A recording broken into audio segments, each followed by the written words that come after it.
It is full of unruly members. The history of a squash. Once upon a time, a farmer planted a little seed in his garden, and after a while it sprouted and became a vine and bore many squashes. One day in October, when they were ripe, he picked one and took it to market. A grocer man bought and put it in his shop.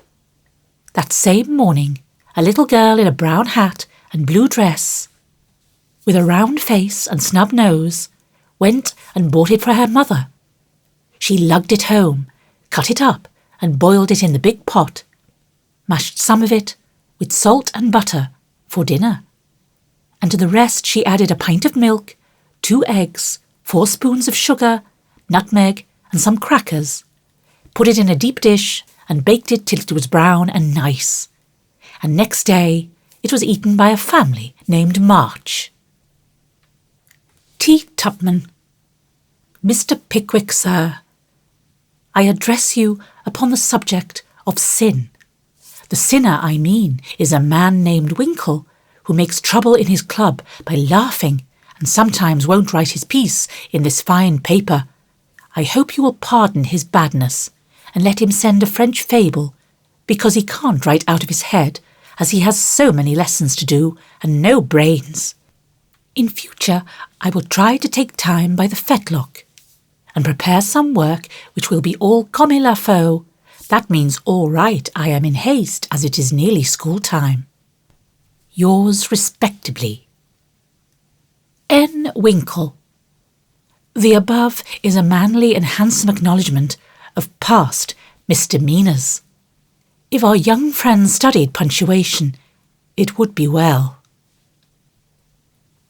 A sad accident. On Friday last, we were startled by a violent shock in our basement, followed by cries of distress. On rushing in a body to the cellar, we discovered our beloved president prostrate upon the floor, having tripped and fallen while getting wood for domestic purposes. A perfect scene of ruin met our eyes, for in his fall Mr. Pickwick had plunged his head and shoulders into a tub of water, upset a keg of soft soap upon his manly form, and torn his garments badly.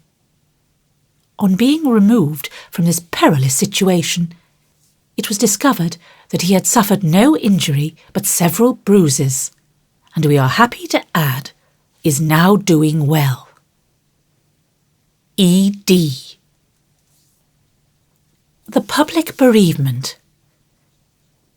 It is our painful duty to record the sudden and mysterious disappearance of our cherished friend, Mrs. Snowball Pat-Paw.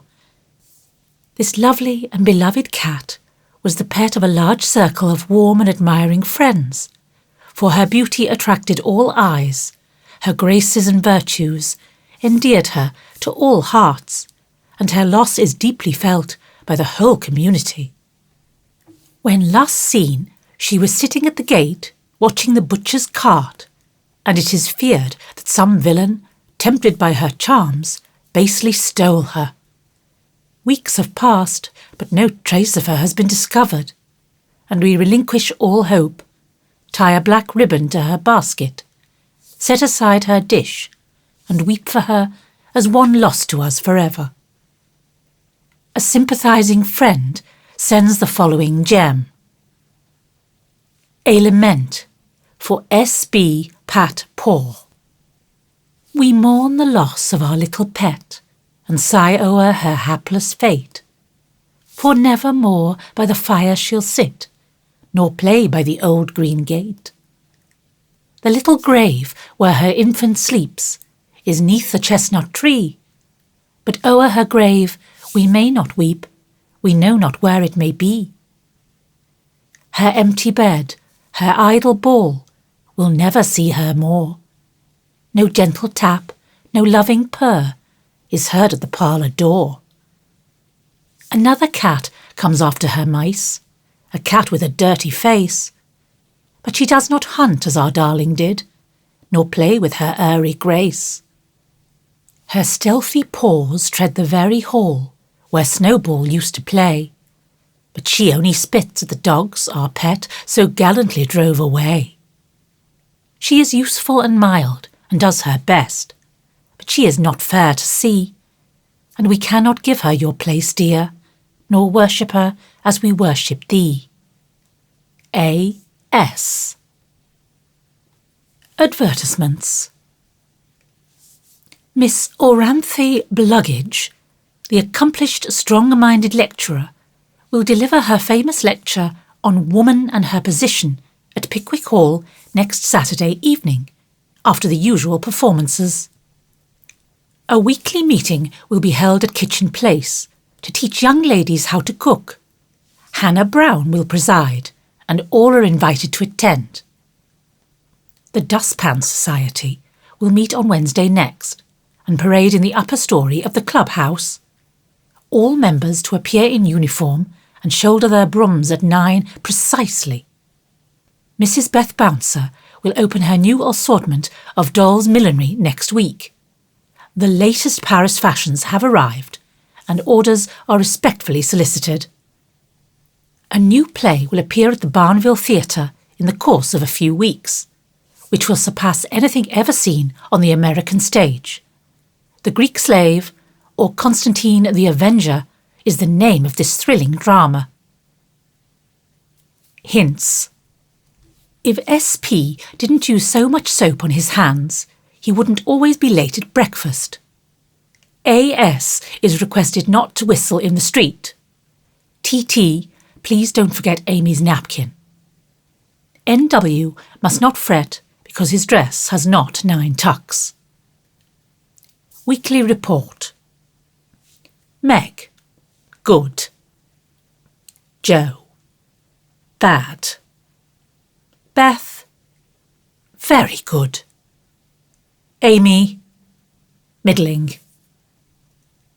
As the President finished reading the paper, which I beg leave to assure my readers is a bona fide copy of one written by bona fide girls once upon a time, a round of applause followed, and then Mr. Snodgrass rose to make a proposition.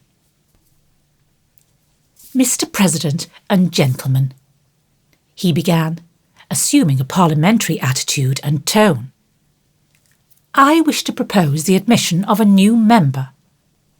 One who highly deserves the honour, would be deeply grateful for it, and would add immensely to the spirit of the club, the literary value of the paper, and be no end jolly and nice. I propose Mr. Theodore Lawrence as an honorary member of the P.C. Come now, do have him. Joe's sudden change of tone made the girls laugh, but all looked rather anxious, and no one said a word as Snodgrass took his seat. We'll put it to a vote, said the President. All in favour of this motion, please to manifest it by saying aye. Contrary-minded say no. Meg and Amy were contrary-minded, and Mr. Winkle rose to say with great elegance, We don't wish any boys, they only joke and bounce about. This is a ladies' club, and we wish to be private and proper. I'm afraid he'll laugh at our paper, and make fun of us afterward, observed Pickwick, pulling the little curl on her forehead, as she always did when doubtful. Up rose Snodgrass, very much in earnest. Sir, I give you my word as a gentleman. Laurie won't do anything of the sort. He likes to write, and he'll give a tone to our contributions and keep us from being sentimental. Don't you see? We can do so little for him, and he does so much for us. I think the least we can do is offer him a place here, and make him welcome if he comes. This artful allusion to benefits conferred brought Tupman to his feet, looking as if he had quite made up his mind. Yes, we ought to do it, even if we are afraid. I say he may come, and his grandpa too, if he likes. This spirited burst from Beth electrified the club, and Jo left her seat to shake hands approvingly. Now then, vote again. Everybody remember it's our Laurie, and say aye, cried Snodgrass excitedly. Aye, I, replied 3 voices at once. Good, bless you. Now, as there's nothing like taking time by the fetlock, as Winkle characteristically observes, allow me to present the new member. And, to the dismay of the rest of the club, Joe threw open the door of the closet and displayed Laurie sitting on a rag bag, flushed and twinkling with suppressed laughter. You rogue! You traitor, Joe! How could you? Cried the 3 girls, as Snodgrass led her friend triumphantly forth, and producing both a chair and a badge, installed him in a jiffy. The coolness of you 2 rascals is amazing, began Mr. Pickwick, trying to get up an awful frown and only succeeding in producing an amiable smile.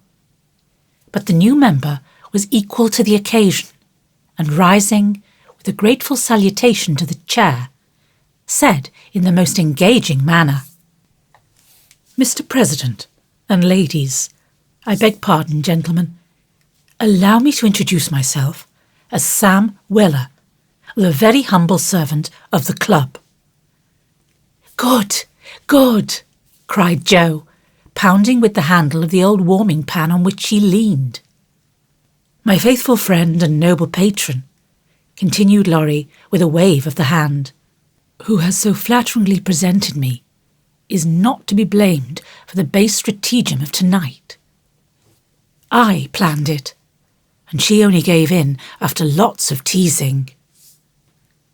Come now, don't lay it all on yourself. You know I proposed the cupboard, broke in Snodgrass, who was enjoying the joke amazingly. Never mind what she says.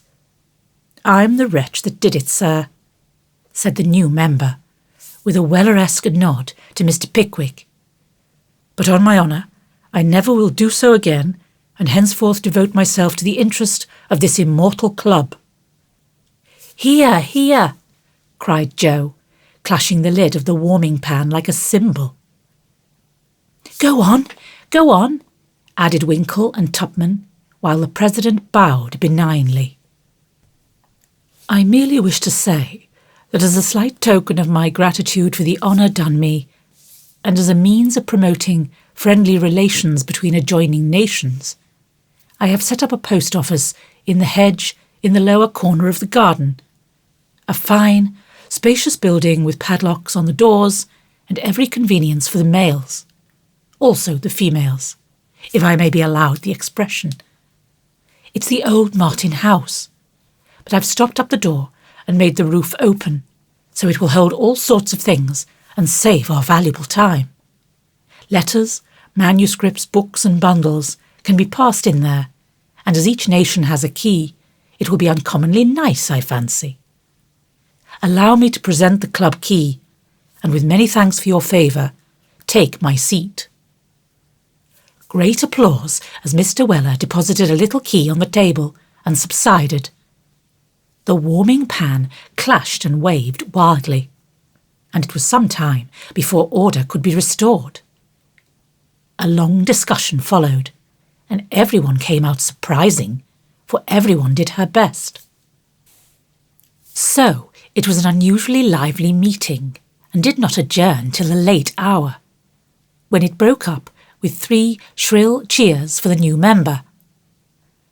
No one ever regretted the admittance of Sam Weller, for a more devoted, well-behaved and jovial member no club could have.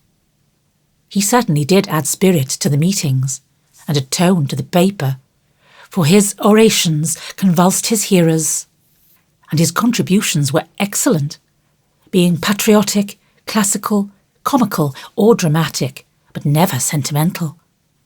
Joe regarded them as worthy of Bacon, Milton or Shakespeare, and remodelled her own works with good effect, she thought. The P.O. was a capital little institution, and flourished wonderfully, for nearly as many queer things passed through it as through the real post office. Tragedies and cravats, poetry and pickles, garden seeds and long letters, music and gingerbread, rubbers, invitations, scoldings and puppies. The old gentleman liked the fun and amused himself by sending odd bundles, mysterious messages, and funny telegrams. And his gardener, who was smitten with Hannah's charms, actually sent a love letter to Joe's care. How they laughed when the secret came out, never dreaming how many love letters that little post office would hold in the years to come.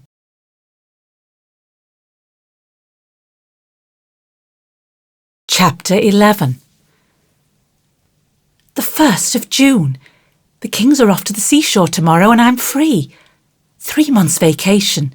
How I shall enjoy it, exclaimed Meg, coming home one warm day to find Joe laid upon the sofa in an unusual state of exhaustion, while Beth took off her dusty boots and Amy made lemonade for the refreshment of the whole party. Aunt March went today, for which, oh, be joyful, said Joe. I was mortally afraid she'd ask me to go with her. If she had, I should have felt as if I ought to do it. But Plumfield is about as gay as a churchyard, you know, and I'd rather be excused. We had a flurry getting the old lady off, and I had a fright every time she spoke to me, for I was in such a hurry to be through that I was uncommonly helpful and sweet, and feared she'd find it impossible to part from me. I quaked till she was fairly in the carriage, and had a final fright, for as it drove off, she popped out her head, saying, "Josephine, won't you—" I didn't hear any more, for I basely turned and fled. I did actually run, and whisked round the corner where I felt safe. Poor old Jo! She came in looking as if bears were after her, said Beth, as she cuddled her sister's feet with a motherly air. Aunt March is a regular Samphire, is she not? Observed Amy, tasting her mixture critically. She means vampire, not seaweed. But it doesn't matter. It's too warm to be particular about one's part of speech, murmured Jo. What shall you do all your vacation? Asked Amy, changing the subject with tact. I shall lie abed late and do nothing, replied Meg, from the depths of the rocking chair. I've been rooted up early all winter and had to spend my days working for other people, so now I'm going to rest and revel to my heart's content. No, said Jo, that dozy way wouldn't suit me. I've laid in a heap of books, and I'm going to improve my shining hours reading on my perch in the old apple tree, when I'm not having— Don't say larks, implored Amy, as a returned snub for the Samphire correction. I'll say nightingales then, with Laurie. That's proper and appropriate, since he's a warbler. Don't let us do any lessons, Beth, for a while, but play all the time and rest, as the girls mean to, proposed Amy. Well, I will, if Mother doesn't mind. I want to learn some new songs, and my children need fitting up for the summer. They are dreadfully out of order, and really suffering with clothes. May we, Mother? Asked Meg, turning to Mrs. March, who sat sewing in what they called Marmy's corner. You may try your experiment for a week and see how you like it. I think by Saturday night you will find that all play and no work is as bad as all work and no play. Oh dear, no. It will be delicious, I'm sure, said Meg complacently. I now propose a toast, as my friend and partner, Sari Gamp, says, fun forever and no grubbing, cried Jo, rising glass in hand as the lemonade went round. They all drank it merrily, and began the experiment by lounging for the rest of the day. Next morning, Meg did not appear till 10 o'clock. Her solitary breakfast did not taste nice, and the room seemed lonely and untidy, for Jo had not filled the vases, Beth had not dusted, and Amy's books lay scattered about. Nothing was neat and pleasant but Marmy's corner, which looked as usual, and there Meg sat, to rest and read, which meant to yawn and imagine what pretty summer dresses she would get with her salary. Jo spent the morning on the river with Laurie, and the afternoon reading and crying over the wide, wide world up in the apple tree. Beth began by rummaging everything out of the big closet where her family resided, but getting tired before half done, she left her establishment topsy-turvy and went to her music, rejoicing that she had no dishes to wash. Amy arranged her bower, put on her best white frock, smoothed her curls, and sat down to draw under the honeysuckle, hoping someone would see and inquire who the young artist was. As no one appeared but an inquisitive Daddy Longlegs, who examined her work with interest, she went to walk, got caught in a shower, and came home dripping. At tea-time they compared notes, and all agreed that it had been a delightful though unusually long day. Meg, who went shopping in the afternoon and got a sweet blue muslin, had discovered, after she had cut the breadths off, that it wouldn't wash, which mishap made her slightly cross.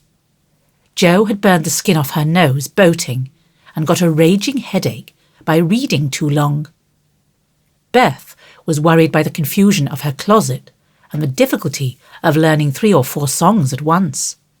And Amy deeply regretted the damage done her frock, for Katie Brown's party was to be the next day, and now, like Flora McFlimsy, she had nothing to wear. But these were mere trifles, and they assured their mother that the experiment was working finely. She smiled, said nothing, and with Hannah's help did their neglected work, keeping home pleasant and the domestic machinery running smoothly. It was astonishing what a peculiar and uncomfortable state of things was produced by the resting and revelling process. The days kept getting longer and longer. The weather was unusually variable, and so were tempers. An unsettled feeling possessed everyone, and Satan found plenty of mischief for the idle hands to do. As the height of luxury, Meg put out some of her sewing, and then found time hang so heavily that she fell to snipping and spoiling her clothes in her attempts to furbish them up a la Moffat. Jo read till her eyes gave out and she was sick of books, got so fidgety that even good-natured Laurie had a quarrel with her, and so reduced in spirits that she desperately wished she had gone with Aunt March. Beth got on pretty well, for she was constantly forgetting that it was to be all play and no work, and fell back into her old ways now and then. But something in the air affected her, and more than once her tranquillity was much disturbed. So much so that on one occasion she actually shook poor dear Joanna, and told her she was a fright. Amy fared worst of all, for her resources were small, and when her sisters left her to amuse herself, she soon found that accomplished and important little self a great burden. She didn't like dolls. Fairy tales were childish, and one couldn't draw all the time. Tea parties didn't amount to much, neither did picnics unless very well conducted. If one could have a fine house full of nice girls, or go travelling, summer would be delightful. But to stay at home with 3 selfish sisters and a grown-up boy was enough to try the patience of a Boaz, complained Miss Malaprop, after several days devoted to pleasure, fretting, and ennui. No one would own that they were tired of the experiment, but by Friday night each acknowledged to herself that she was glad the week was nearly done. Hoping to impress the lesson more deeply, Mrs. March, who had a good deal of humour, resolved to finish off the trial in an appropriate manner. So she gave Hannah a holiday and let the girls enjoy the full effect of the play system. When they got up on Saturday morning, there was no fire in the kitchen, no breakfast in the dining room, and no mother anywhere to be seen. "Mercy on us, what has happened?" cried Jo, staring about her in dismay. Meg ran upstairs and soon came back again, looking relieved, but rather bewildered and a little ashamed.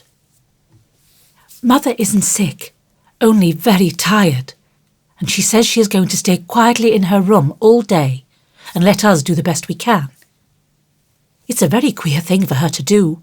She doesn't act a bit like herself.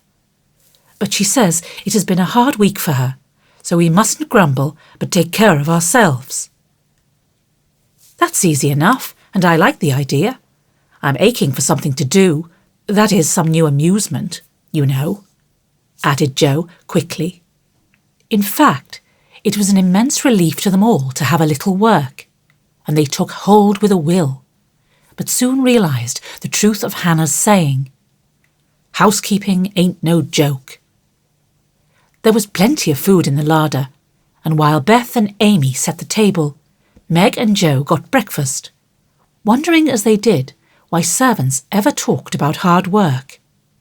"I shall take some up to Mother, though she said we were not to think of her, for she'd take care of herself," said Meg, who presided and felt quite matronly behind the teapot.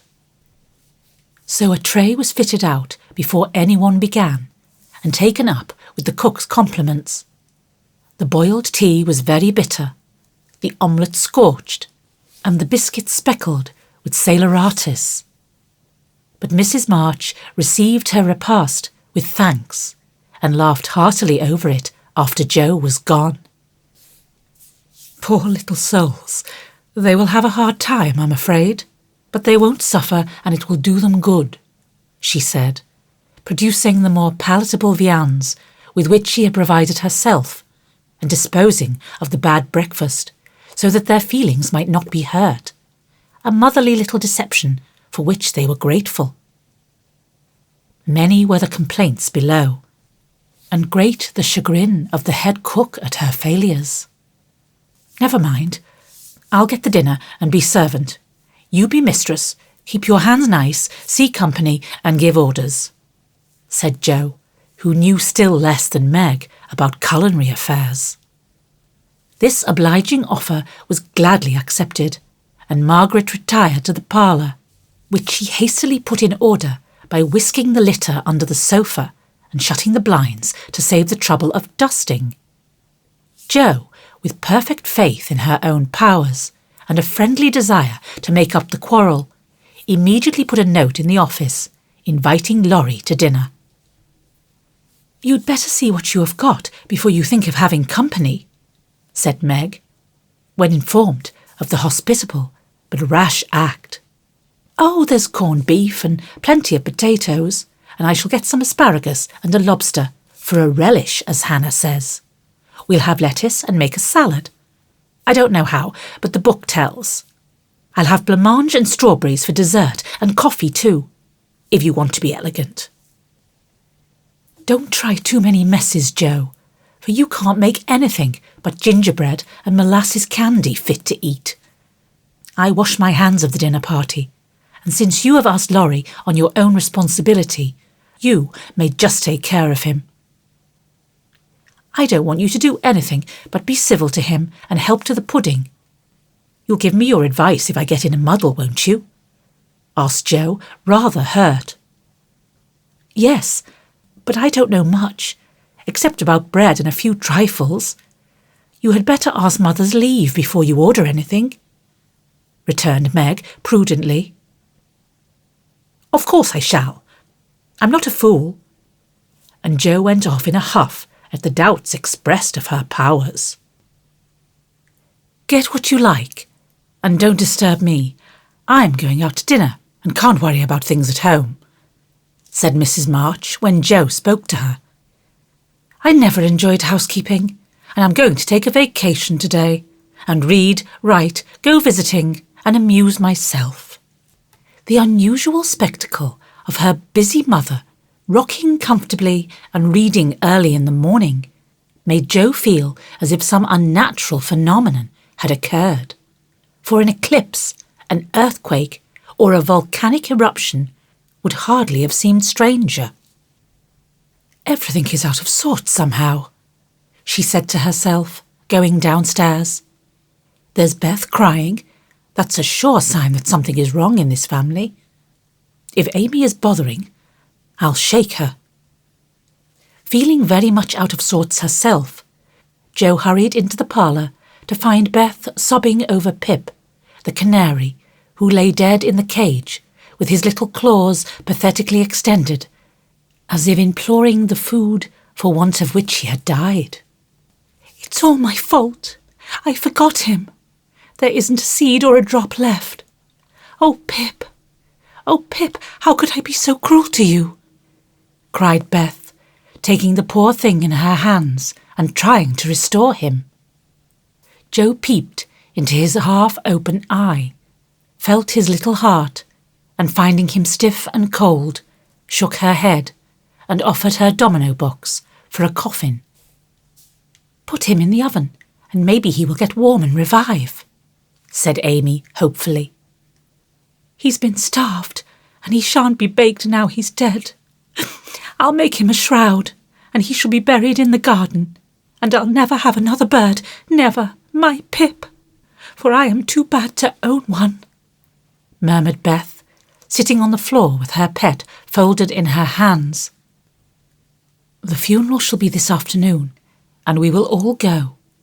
Now, don't cry, Bethy.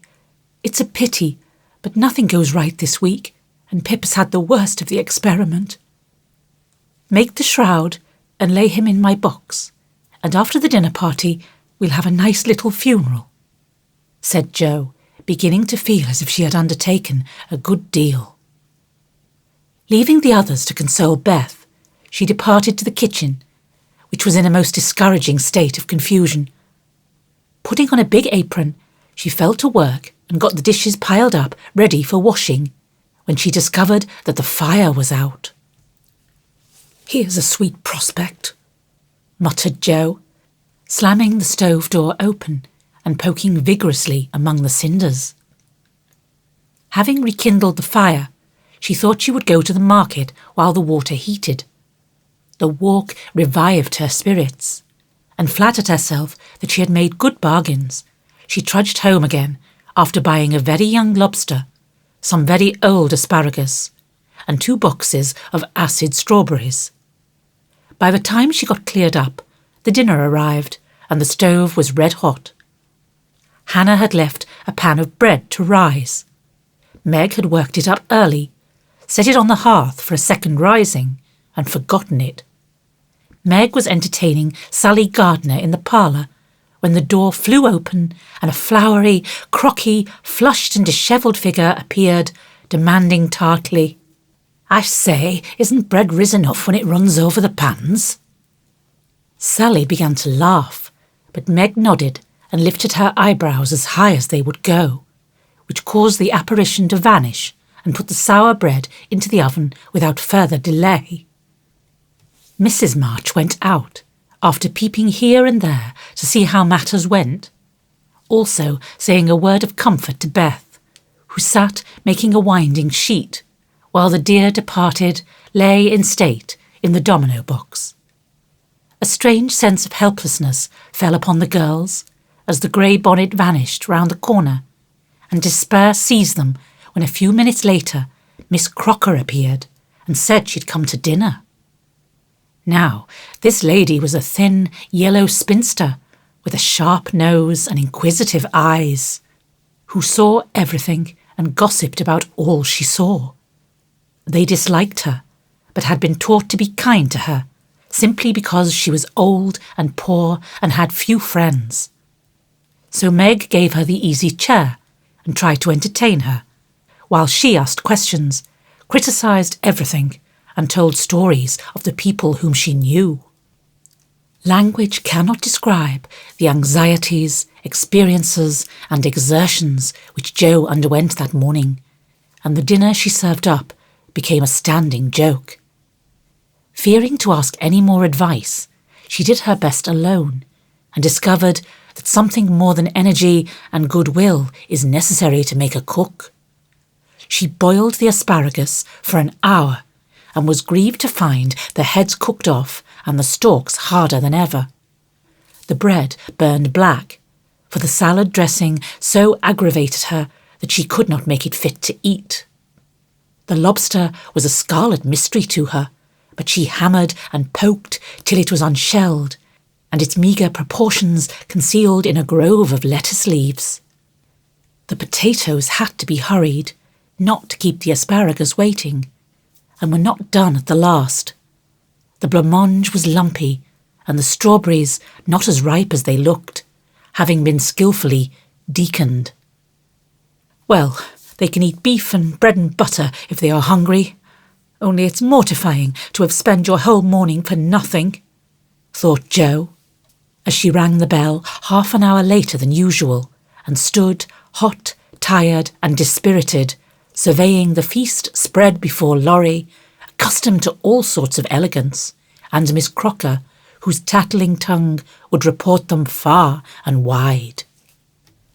Poor Jo would gladly have gone under the table, as one thing after another was tasted and left. While Amy giggled, Meg looked distressed, Miss Crocker pursed her lips, and Laurie talked and laughed with all his might to give a cheerful tone to the festive scene. Jo's one strong point was the fruit, for she had sugared it well, and had a pitcher of rich cream to eat it with.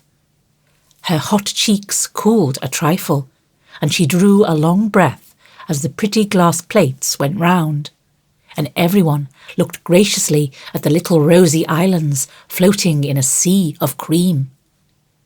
Miss Crocker tasted first, made a wry face, and drank some water hastily. Jo, who refused, thinking there might not be enough, for they dwindled sadly after the picking over, glanced at Laurie, but he was eating away manfully, though there was a slight pucker about his mouth, and he kept his eye fixed on his plate. Amy, who was fond of delicate fare, took a heaping spoonful, choked, hid her face in her napkin, and left the table precipitately. "Oh, what is it?" exclaimed Jo, trembling. "Salt instead of sugar, and the cream is sour," replied Meg with a tragic gesture. Jo uttered a groan and fell back in her chair, remembering that she had given a last hasty powdering to the berries out of one of the 2 boxes on the kitchen table, and had neglected to put the milk in the refrigerator. She turned scarlet and was on the verge of crying when she met Laurie's eyes, which would look merry in spite of his heroic efforts. The comical side of the affair suddenly struck her, and she laughed till the tears ran down her cheeks. So did everyone else, even Croker, as the girls called the old lady, and the unfortunate dinner ended gaily, with bread and butter, olives and fun.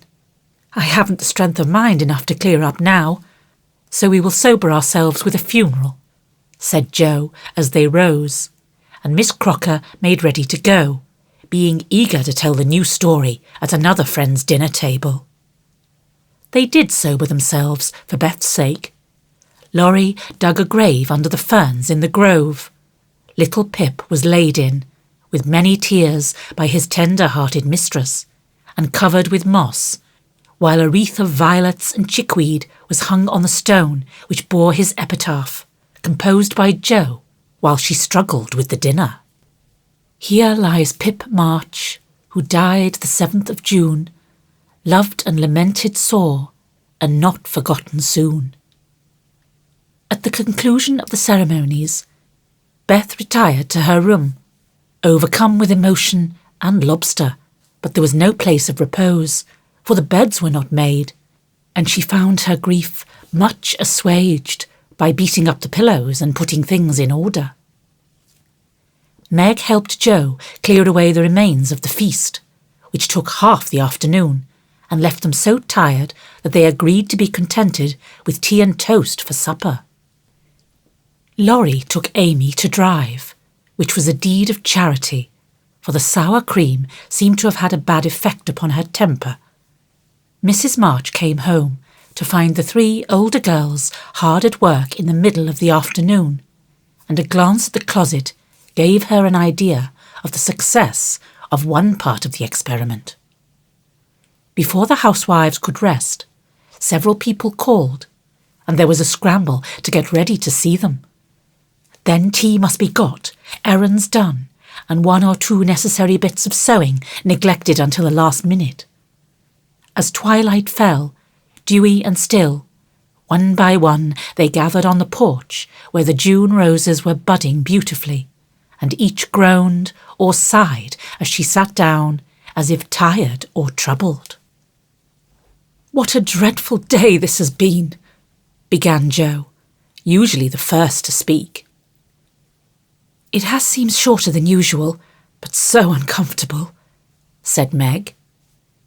"Not a bit like home," added Amy.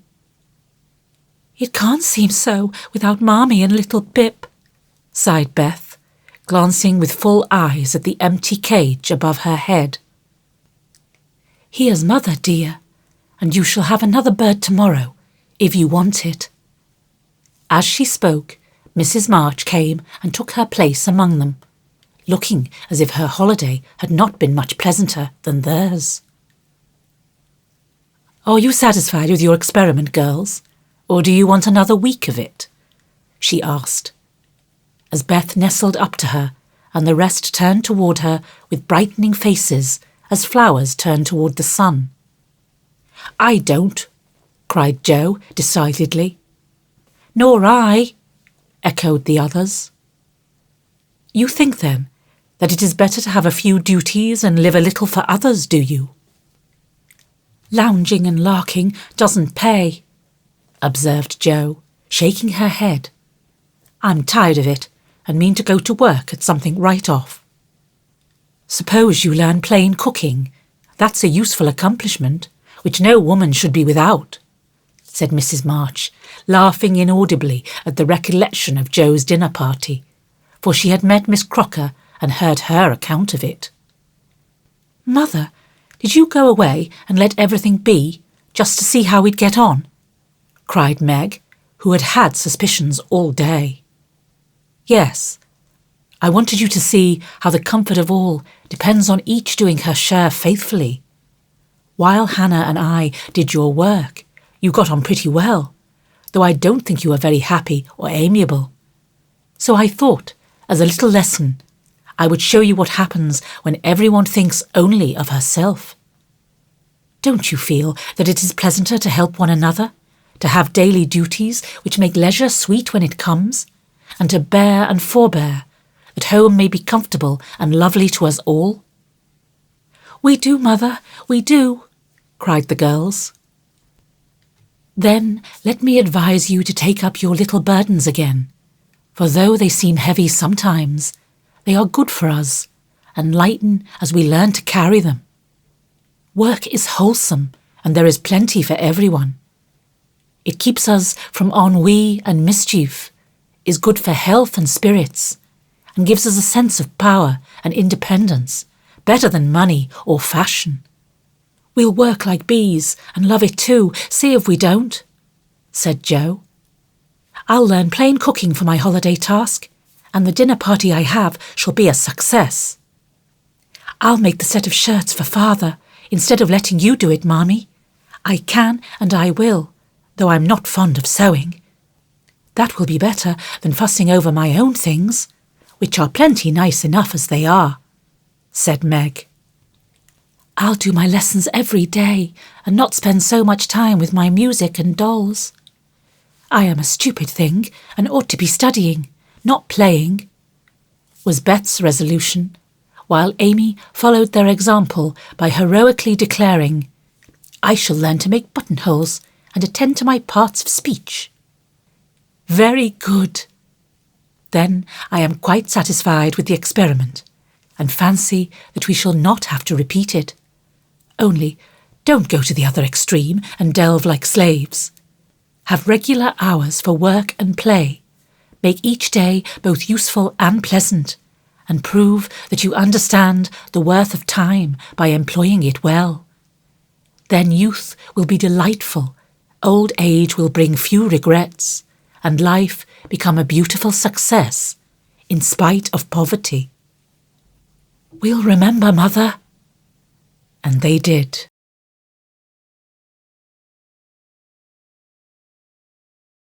Chapter 12. Beth was postmistress, For, being most at home, she could attend to it regularly, and dearly liked the daily task of unlocking the little door and distributing the mail.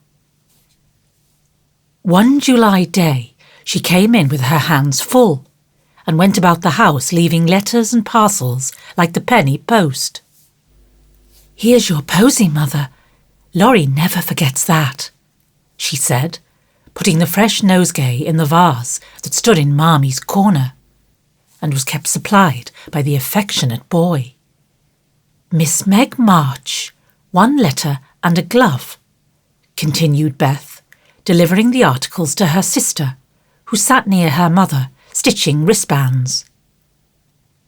"Why, I left a pair over there, and here is only 1, said Meg, looking at the grey cotton glove. "Didn't you drop the other in the garden?" "No, I'm sure I didn't, for there was only 1 in the office." "I hate to have odd gloves. Never mind, the other may be found. My letter is only a translation of the German song I wanted. I think Mr. Brooke did it, for this isn't Laurie's writing." Mrs. March glanced at Meg, who was looking very pretty in her gingham morning gown, with the little curls blowing about her forehead, and very womanly, as she sat sewing at her little work table, full of tidy white rolls, so unconscious of the thought in her mother's mind as she sewed and sang, while her fingers flew and her thoughts were busied with girlish fancies as innocent and fresh as the pansies in her belt, that Mrs. March smiled and was satisfied. 2 letters for Dr. Joe, a book, and a funny old hat, which covered the whole post office and stuck outside," said Beth, laughing as she went into the study where Joe sat writing. "What a sly fellow Laurie is. I said I wished bigger hats were the fashion, because I burn my face every hot day. He said, 'Why mind the fashion? Wear a big hat and be comfortable.' I said I would if I had one, and he has sent me this to try me. I'll wear it for fun and show him I don't care for the fashion." And hanging the antique broad brim on the bust of Plato, Jo read her letters. One from her mother made her cheeks glow and her eyes fill, for it said to her, "My dear, I write a little word to tell you with how much satisfaction I watch your efforts to control your temper. You say nothing about your trials, failures, or successes, and think, perhaps, that no one sees them but the friend whose help you daily ask, if I may trust the well-worn cover of your guidebook. I, too, have seen them all, and heartily believe in the sincerity of your resolution, since it begins to bear fruit. Go on, dear, patiently and bravely, and always believe that no one sympathizes more tenderly with you than your loving Mother." "That does me good. That's worth millions of money and pecks of praise. Oh, Marmy, I do try. I will keep on trying and not get tired, since I have you to help me." Laying her head on her arms, Jo wet her little romance with a few happy tears, for she had thought that no one saw and appreciated her efforts to be good, and this assurance was doubly precious, doubly encouraging, because unexpected and from the person whose commendation she most valued.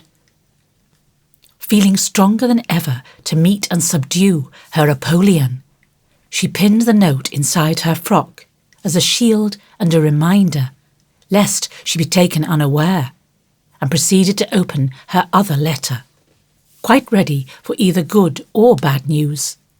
In a big, dashing hand, Laurie wrote, "Dear Jo, what ho! Some English girls and boys are coming to see me tomorrow, and I want to have a jolly time.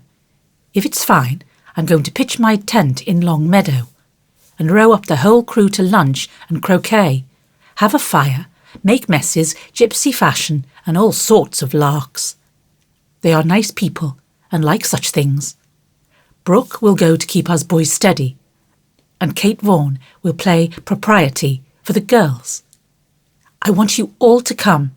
Can't let Beth off at any price. And nobody shall worry her. Don't bother about rations. I'll see to that and everything else. Only do come, there's a good fellow. In a tearing hurry, yours ever, Laurie. Here's richness, cried Jo, flying in to tell the news to Meg. Of course we can go, Mother.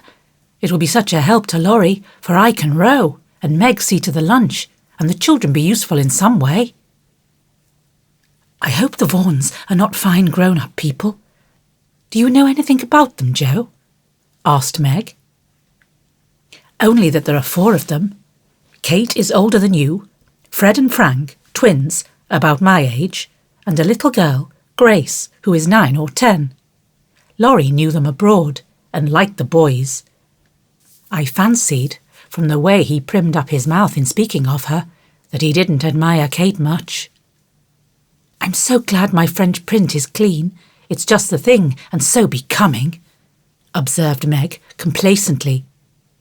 Have you anything decent, Jo? Scarlet and grey boating suit.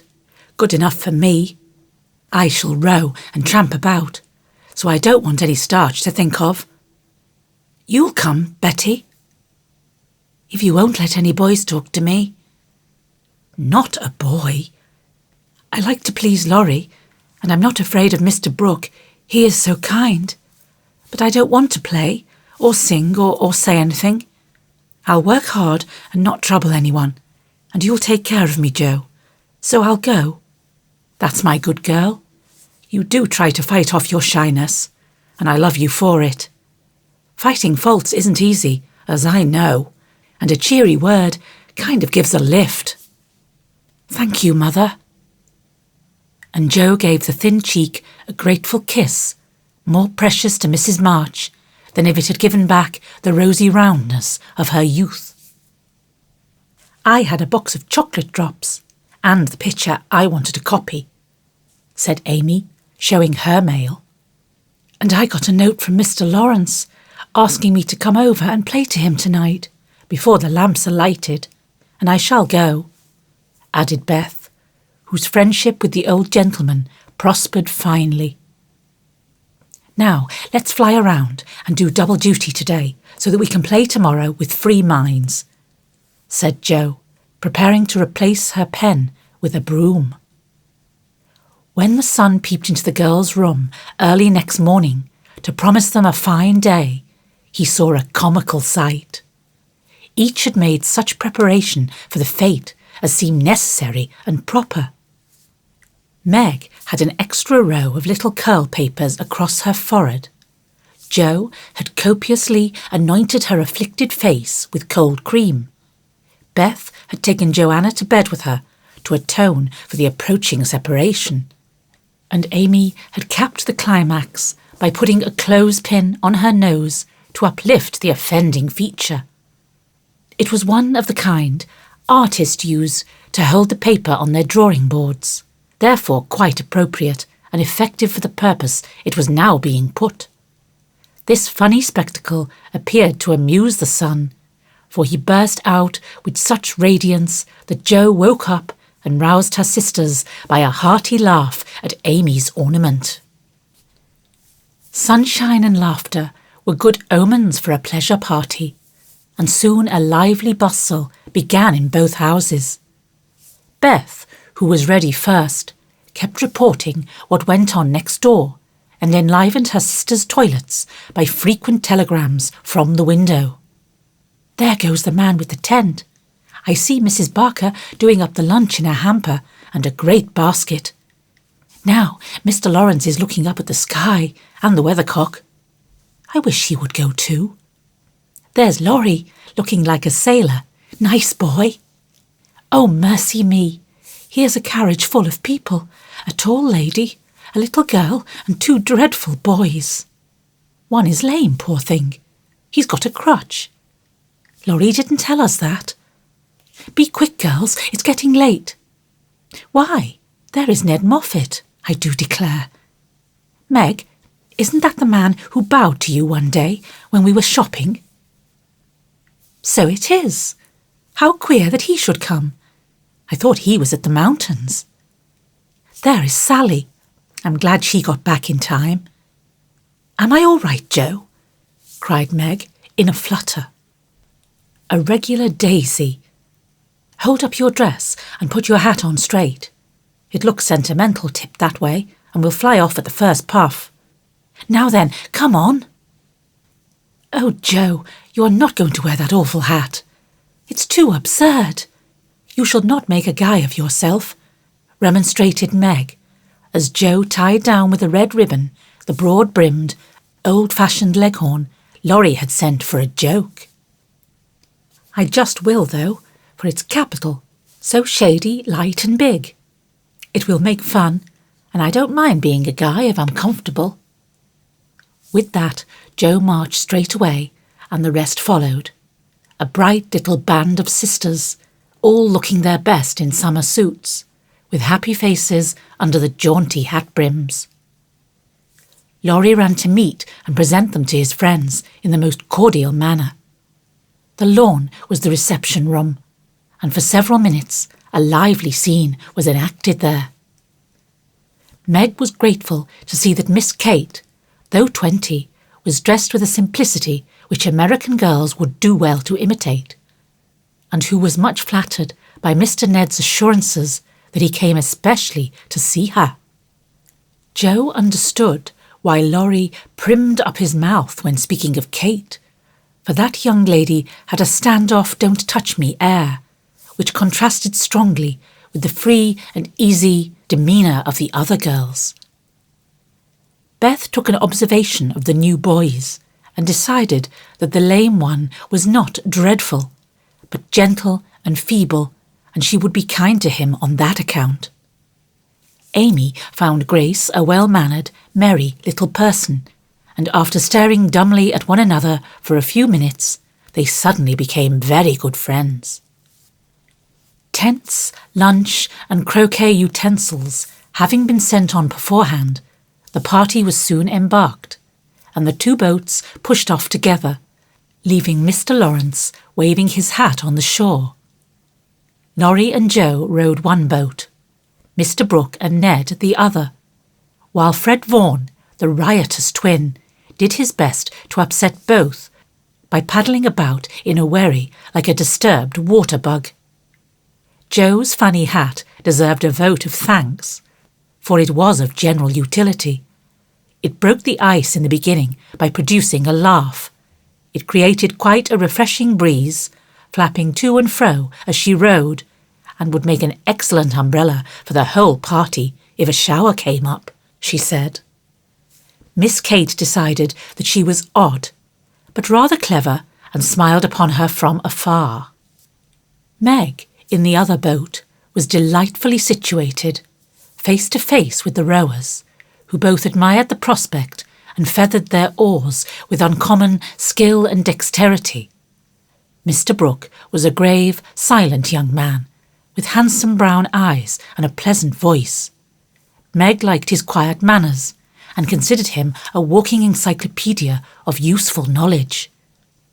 He never talked to her much, but he looked at her a good deal, and she felt sure that he did not regard her with aversion. Ned, being in college, of course put on all the airs which freshmen think it is their bounden duty to assume. He was not very wise, but very good-natured, and altogether an excellent person to carry on a picnic. Sally Gardner was absorbed in keeping her white pique dress clean and chattering with the ubiquitous Fred, who kept Beth in constant terror by his pranks. It was not far to Longmeadow, but the tent was pitched and the wickets down by the time they arrived. A pleasant green field, with 3 wide-spreading oaks in the middle, and a smooth strip of turf for croquet. "Welcome to Camp Lawrence," said the young host, as they landed with exclamations of delight. "Brooke is Commander-in-Chief. I am Commissary General. The other fellows are staff officers, and you ladies are company." The tent is for your especial benefit, and that oak is your drawing room. This is the mess room, and the third is the camp kitchen. Now, let's have a game before it gets hot, and then we'll see about dinner." Frank, Beth, Amy and Grace sat down to watch the game played by the other 8. Mr. Brooke chose Meg, Kate and Fred.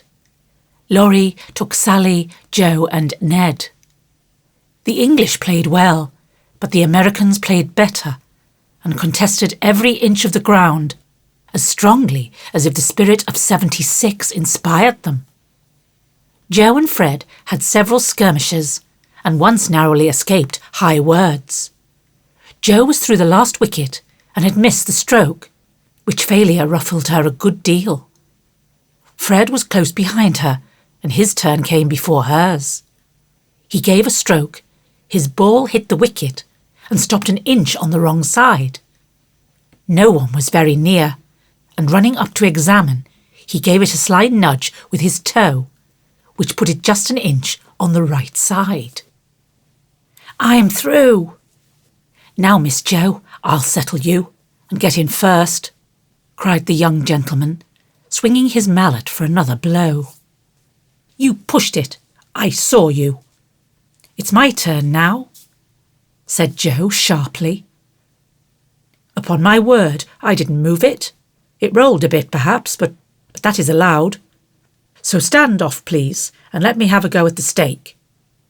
We don't cheat in America, but you can if you choose," said Joe angrily. "Yankees are a deal the most tricky, everybody knows. There you go," returned Fred, croqueting her ball far away. Joe opened her lips to say something rude, but checked herself in time, coloured up to her forehead, and stood a minute, hammering down a wicket with all her might, while Fred hit the stake and declared himself out with much exultation. She went off to get her ball, and was a long time finding it among the bushes, but she came back, looking cool and quiet, and waited her turn patiently. It took several strokes to regain the place she had lost, and when she got there, the other side had nearly won, for Kate's ball was the last but one and lay near the stake. "By George, it's all up with us. Goodbye, Kate. Miss Joe owes me one, so you are finished," cried Fred excitedly, as they all drew near to see the finish. "Yankees have a trick of being generous to their enemies," said Joe, with a look that made the lad redden. "Especially when they beat them," she added, as leaving Kate's ball untouched, she won the game by a clever stroke. Laurie threw up his hat, then remembered that it wouldn't do to exult over the defeat of his guests, and stopped in the middle of the cheer to whisper to his friend, "Good for you, Joe. He did cheat, I saw him. We can't tell him so, but he won't do it again, take my word for it."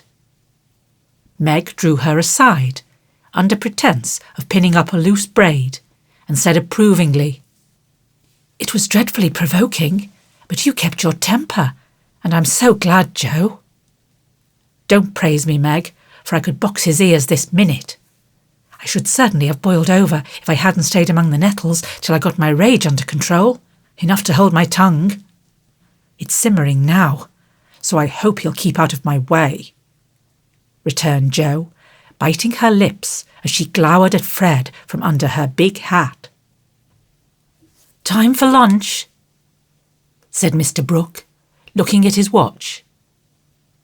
"Commissary General, will you make the fire and get water, while Miss March, Miss Sally and I spread the table? Who can make good coffee?" "Joe can," said Meg, glad to recommend her sister. So Joe, feeling that her late lessons in cookery were to do her honour, went to preside over the coffee pot, while the children collected dry sticks, and the boys made a fire and got water from a spring nearby. Miss Kate sketched, and Frank talked to Beth, who was making little mats of braided rushes to serve as plates. The commander-in-chief and his aides soon spread the tablecloth with an inviting array of eatables and drinkables, prettily decorated with green leaves. Joe announced that the coffee was ready, and everyone settled themselves to a hearty meal, for youth is seldom dyspeptic, and exercise develops wholesome appetites. A very merry lunch it was, for everything seemed fresh and funny, and frequent peals of laughter startled a venerable horse who fed nearby. There was a pleasing inequality in the table, which produced many mishaps to cups and plates. Acorns dropped in the milk. Little black ants partook of the refreshments without being invited, and fuzzy caterpillars swung down from the tree to see what was going on. 3 white-headed children peeped over the fence, and an objectionable dog barked at them from the other side of the river with all his might and main. "There's salt here," said Laurie, as he handed Joe a saucer of berries. "Thank you. I prefer spiders," she replied, fishing up 2 unwary little ones who had gone to a creamy death. "How dare you remind me of that horrid dinner party when yours is so nice in every way?" added Joe, as they both laughed and ate out of one plate, the china having run short. "I had an uncommonly good time that day, and haven't got over it yet. This is no credit to me, you know. I don't do anything. It's you and Meg and Brooke who make it all go, and I'm no end obliged to you." "What shall we do when we can't eat any more?" asked Laurie, feeling that his trump card had been played when lunch was over. "Have games till it's cooler. I brought authors, and I dare say Miss Kate knows something new and nice. Go and ask her. She's company, and you ought to stay with her more." "Aren't you company too? I thought she'd suit Brooke, but he keeps talking to Meg, and Kate just stares at them through that ridiculous glass of hers. I'm going, so you needn't try and preach propriety, for you can't do it, Joe." Miss Kate did know several new games, and as the girls would not, and the boys could not, eat any more, they all adjourned to the drawing-room to play Rigmarole. One person begins a story, any nonsense you like, and tells as long as he pleases, only taking care to stop short at some exciting point, when the next takes it up and does the same. It's very funny when well done, and makes a perfect jumble of tragical comical stuff to laugh over. "Please start it, Mr. Brooke," said Kate, with a commanding air which surprised Meg, who treated the tutor with as much respect as any other gentleman. Lying on the grass at the feet of the 2 young ladies, Mr. Brooke obediently began the story, with the handsome brown eyes steadily fixed upon the sunshiny river. Once on a time, a knight went out into the world to seek his fortune, for he had nothing but his sword and his shield.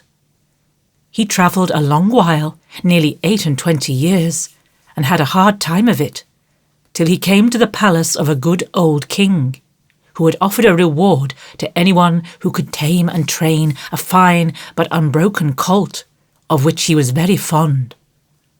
The knight agreed to try, and got on slowly but surely, for the colt was a gallant fellow, and soon learned to love his new master, though he was freakish and wild. Every day, when he gave his lessons to this pet of the king's, the knight rode him through the city, and as he rode, he looked everywhere for a certain beautiful face, which he had seen many times in his dreams, but never found.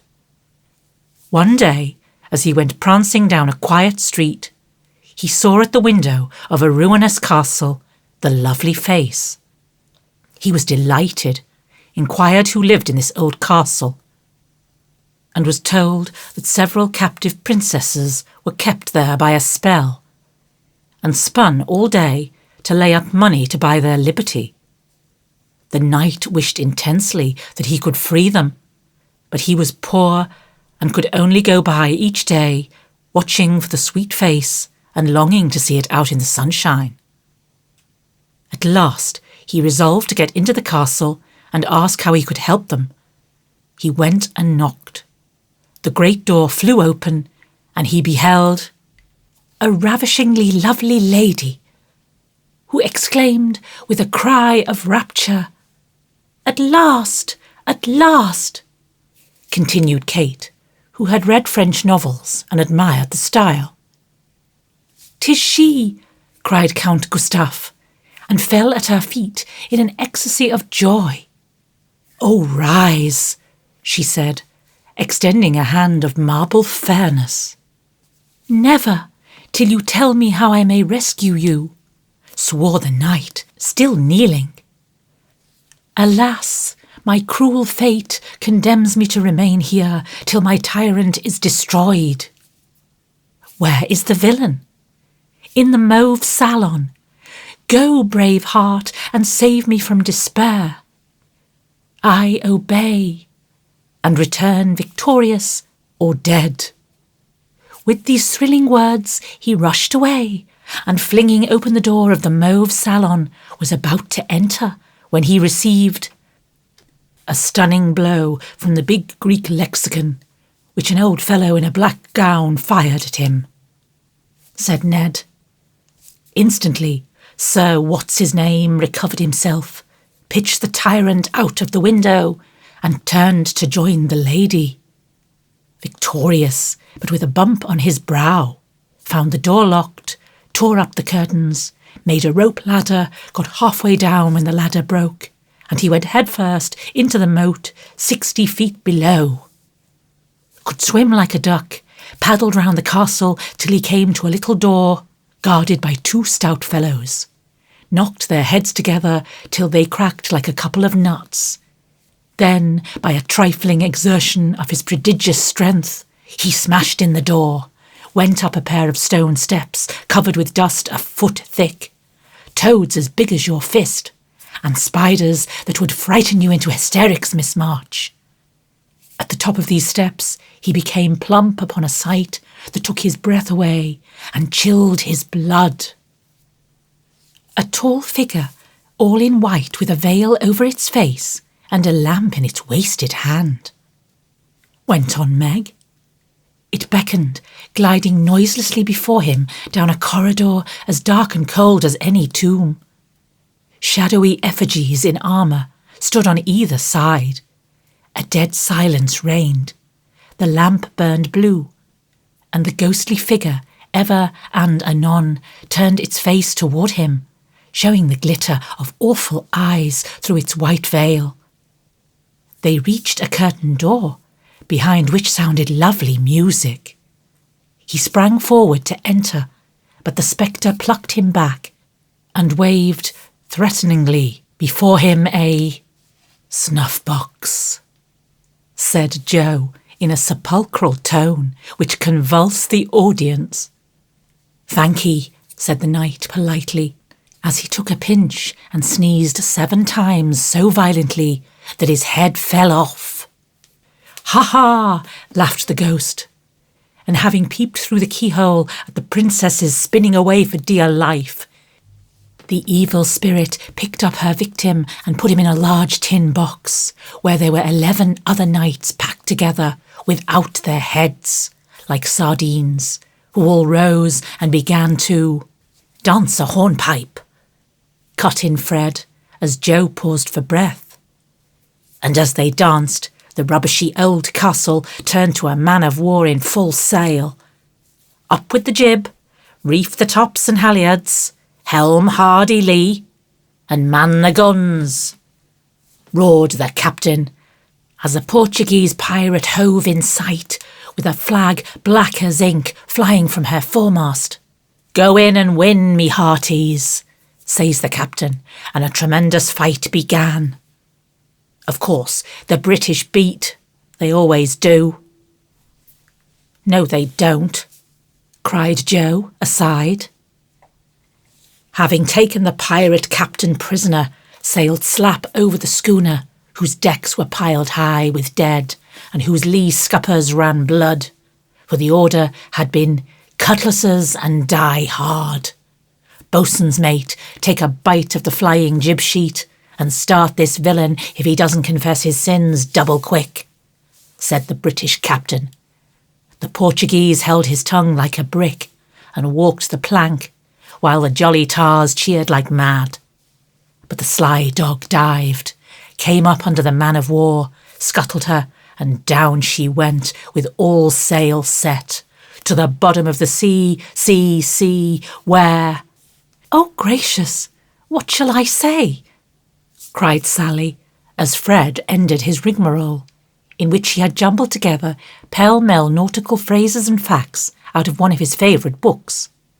Well, they went to the bottom, and a nice mermaid welcomed them, but was much grieved on finding the box of headless knights, and kindly pickled them in brine, hoping to discover the mystery about them, for, being a woman, she was curious.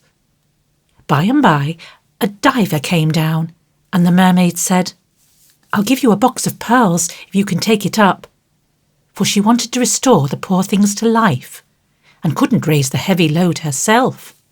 So the diver hoisted it up, and was much disappointed on opening it to find no pearls.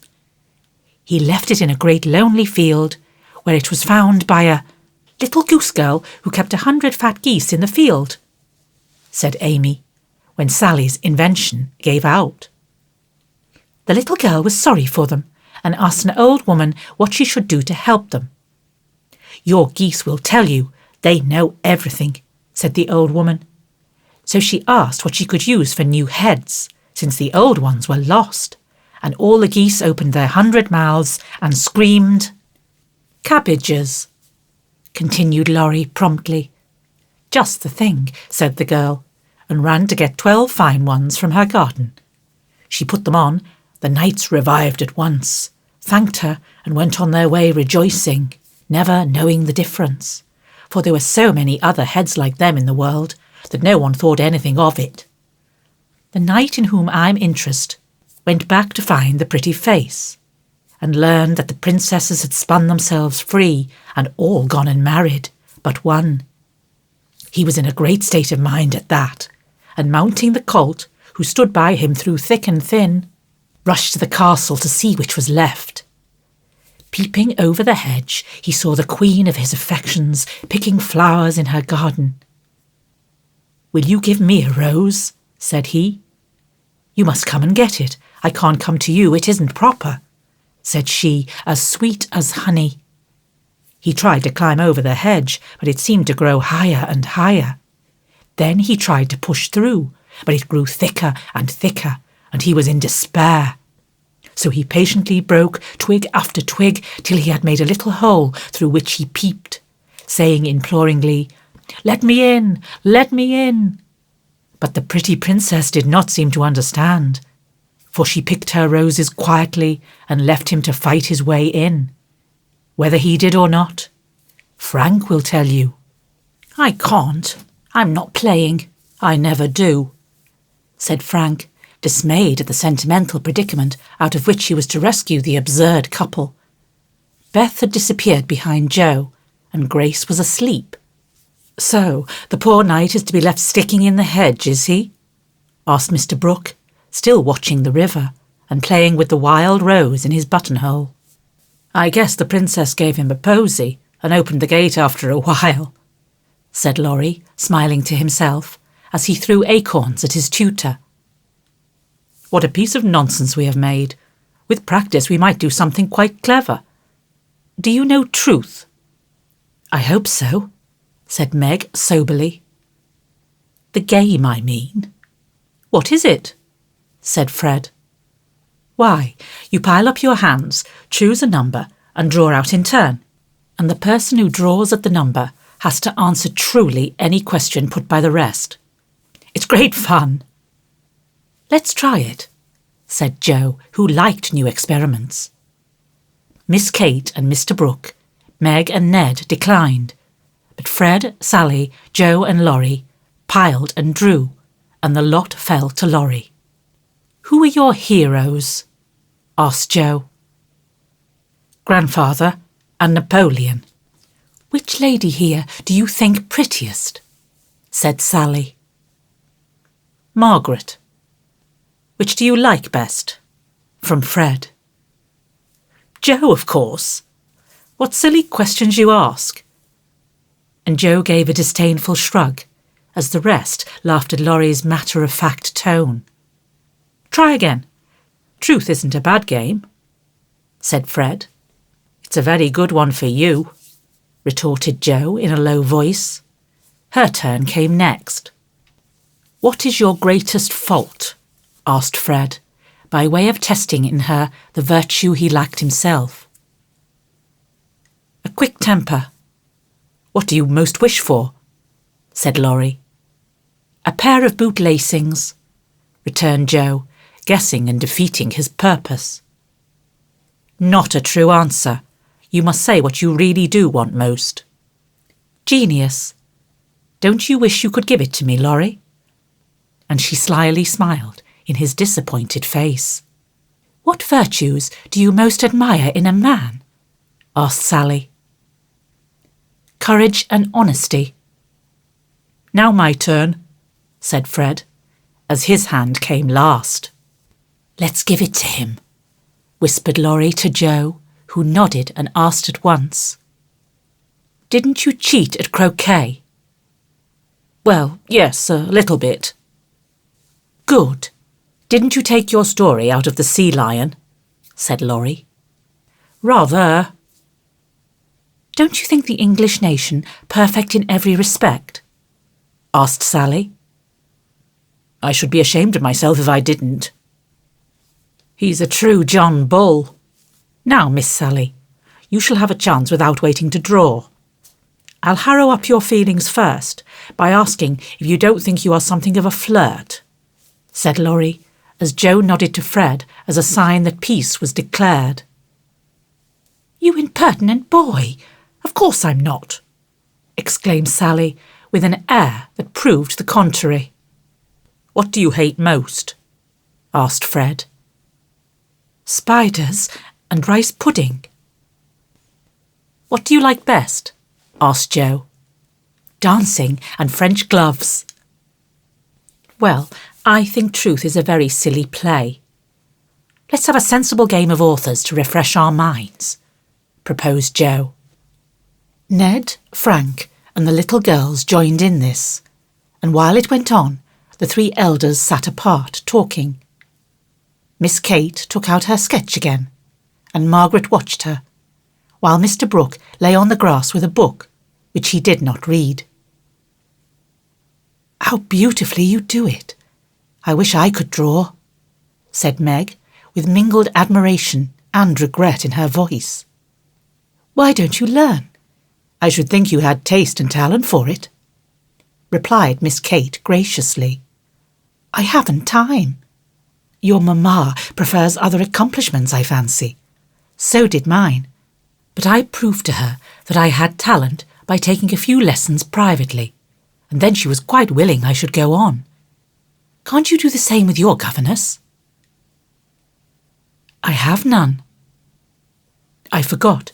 Young ladies in America go to school more than with us. Very fine schools they are too, Papa says. You go to a private one, I suppose. I don't go at all. I'm a governess myself. Oh, indeed, said Miss Kate, but she might as well have said, Dear me, how dreadful, for her tone implied it, and something in her face made Meg colour and wish she had not been so frank. Mr. Brooke looked up and said quickly, Young ladies in America love independence as much as their ancestors did, and are admired and respected for supporting themselves. Oh yes, of course it's very nice and proper in them to do so. We have many most respectable and worthy young women who do the same and are employed by the nobility, because, being the daughters of gentlemen, they are both well-bred and accomplished, you know, said Miss Kate in a patronising tone that hurt Meg's pride, and made her work seem not only more distasteful, but degrading. Did the German song suit, Miss March?" inquired Mr. Brooke, breaking an awkward pause. "Oh, yes, it was very sweet, and I'm much obliged to whoever translated it for me," and Meg's downcast face brightened as she spoke. "Don't you read German?" asked Miss Kate, with a look of surprise. "Not very well. My father, who taught me, is away, and I don't get on very fast alone, for I've no one to correct my pronunciation." "Try a little now. Here is Schiller's Mary Stuart, and a tutor who loves to teach." And Mr. Brooke laid his book on her lap with an inviting smile. "It's so hard, I'm afraid to try," said Meg, grateful but bashful in the presence of the accomplished young lady beside her. "I'll read a bit to encourage you." And Miss Kate read one of the most beautiful passages in a perfectly correct but perfectly expressionless manner. Mr. Brooke made no comment as she returned the book to Meg, who said innocently, "I thought it was poetry." "Some of it is. Try this passage." There was a queer smile about Mr. Brooke's mouth as he opened at poor Mary's lament. Meg, obediently following the long grass blade which her new tutor used to point with, read slowly and timidly, unconsciously making poetry of the hard words by the soft intonation of her musical voice. Down the page went the green guide, and presently, forgetting her listener in the beauty of the sad scene, Meg read as if alone, giving a little touch of tragedy to the words of the unhappy queen. If she had seen the brown eyes then, she would have stopped short, but she never looked up, and the lesson was not spoiled for her. "Very well indeed," said Mr. Brooke as she paused, quite ignoring her many mistakes, and looking as if he did indeed love to teach. Miss Kate put up her glass, and, having taken a survey of the little tableau before her, shut her sketchbook, saying with condescension, "You've a nice accent, and in time will be a clever reader. I advise you to learn, for German is a valuable accomplishment to teachers. I must look after Grace, she is romping." And Miss Kate strolled away, adding to herself with a shrug, "I didn't come to chaperone a governess. Although she is young and pretty, what odd people these Yankees are. I'm afraid Laurie will be quite spoiled among them." "I forgot that English people rather turn up their noses at governesses and don't treat them as we do," said Meg, looking after the retreating figure with an annoyed expression. "Tutors also have rather a hard time of it there, as I know to my sorrow. There's no place like America for us workers, Miss Margaret." And Mr. Brooke looked so contented and cheerful that Meg was ashamed to lament her hard lot. "I'm glad I live in it then. I don't like my work, but I get a good deal of satisfaction out of it after all, so I won't complain. I only wished I liked teaching as you do." "I think you would if you had Laurie for a pupil. I shall be very sorry to lose him next year," said Mr. Brooke, busily punching holes in the turf. "Going to college, I suppose?" Meg's lips asked the question, but her eyes added, "And what becomes of you?" "Yes, it's high time he went, for he is ready, and as soon as he is off, I shall turn soldier. I am needed." "I am glad of that," exclaimed Meg. "I should think every young man would want to go, though it is hard for the mothers and sisters who stay at home," she added sorrowfully. "I have neither, and very few friends to care whether I live or die," said Mr. Brooke rather bitterly as he absently put the dead rose in the hole he had made and covered it up like a little grave.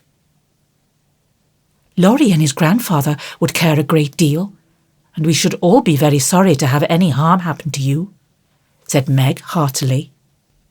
"Thank you, that sounds pleasant," began Mr. Brooke, looking cheerful again. But before he could finish his speech, Ned, mounted on the old horse, came lumbering up to display his equestrian skill before the young ladies, and there was no more quiet that day. "Don't you love to ride?" asked Grace of Amy, as they stood resting after a race round the field with the others, led by Ned. "I dote upon it. My sister Meg used to ride when Papa was rich, but we don't keep any horses now. Except Ellen Tree," added Amy, laughing.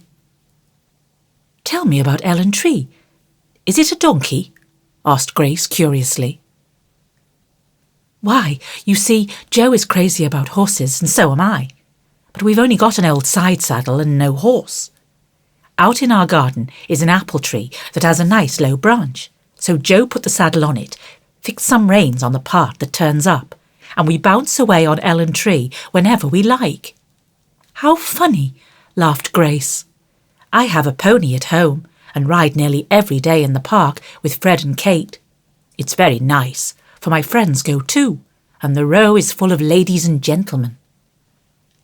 "Dear, how charming. I hope I shall go abroad some day. But I'd rather go to Rome than the Row," said Amy, who had not the remotest idea what the Row was and wouldn't have asked for the world. Frank, sitting just behind the little girls, heard what they were saying and pushed his crutch away from him with an impatient gesture as he watched the active lads going through all sorts of comical gymnastics.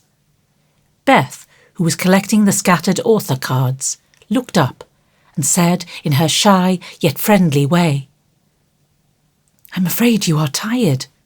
Can I do anything for you?" "Talk to me, please. It's dull sitting by myself," answered Frank, who had evidently been used to being made much of at home. If he asked her to deliver a Latin oration, it would not have seemed a more impossible task to bashful Beth. But there was no place to run to, no Joe to hide behind now, and the poor boy looked so wistfully at her that she bravely resolved to try. "What do you like to talk about?" she asked, fumbling over the cards and dropping half as she tried to tie them up. "Well, I like to hear about cricket and boating and hunting," said Frank, who had not yet learned to suit his amusements to his strength. "My heart, what shall I do? I don't know anything about them," thought Beth. And forgetting the boy's misfortune in her flurry, she said, hoping to make him talk, "I never saw any hunting, but I suppose you know all about it." "I did once, but I can never hunt again, for I got hurt leaping a confounded 5-barred gate. So there are no more horses and hounds for me," said Frank, with a sigh that made Beth hate herself for her innocent blunder. "Your deer are much prettier than our ugly buffaloes," she said, turning to the prairies for help and feeling glad that she had read one of the boys' books in which Joe delighted.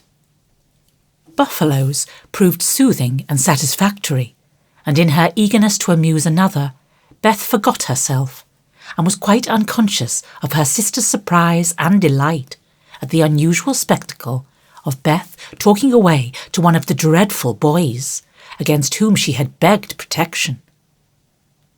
"Bless her heart, she pities him, so she is good to him," said Joe, beaming at her from the croquet ground. "I always said she was a little saint," added Meg, as if there could be no further doubt of it. "I haven't heard Frank laugh so much for ever so long," said Grace to Amy, as they sat discussing dolls and making tea sets out of the acorn cups. "My sister Beth is a very fastidious girl when she likes to be," said Amy, well pleased at Beth's success. She meant fascinating, but as Grace didn't know the exact meaning of either word, fastidious sounded well and made a good impression. An impromptu circus, fox and geese, and an amicable game of croquet finished the afternoon. At sunset, the tent was struck, hampers packed, wickets pulled up, boats loaded, and the whole party floated down the river, singing at the tops of their voices. Ned, getting sentimental, warbled a serenade with the pensive refrain, "Alone, alone, ah, woe alone," and at the lines, "We each are young, we each have a heart, oh why should we stand thus coldly apart?" He looked at Meg with such a lackadaisical expression that she laughed outright and spoiled his song. "How can you be so cruel to me?" he whispered, under cover of a lively chorus. "You've kept close to that starched-up Englishwoman all day, and now you snub me." "I didn't mean to, but you looked so funny, I really couldn't help it," replied Meg, passing over the first part of his reproach, for it was quite true that she had shunned him, remembering the Moffat party and the talk after it. Ned was offended and turned to Sally for consolation, saying to her rather pettishly, "There isn't a bit of flirt in that girl, is there?" "Not a particle, but she's a dear," returned Sally, defending her friend, even while confessing her shortcomings. "She's not a stricken dear anyway," said Ned, trying to be witty and succeeding as well as very young gentlemen usually do. On the lawn where it had gathered, the little party separated with cordial good nights and goodbyes, for the Vaughans were going to Canada. As the four sisters went home through the garden, Miss Kate looked after them, saying, without the patronising tone in her voice, "In spite of their demonstrative manners, American girls are very nice when one knows them." "I quite agree with you," said Mr. Brooke.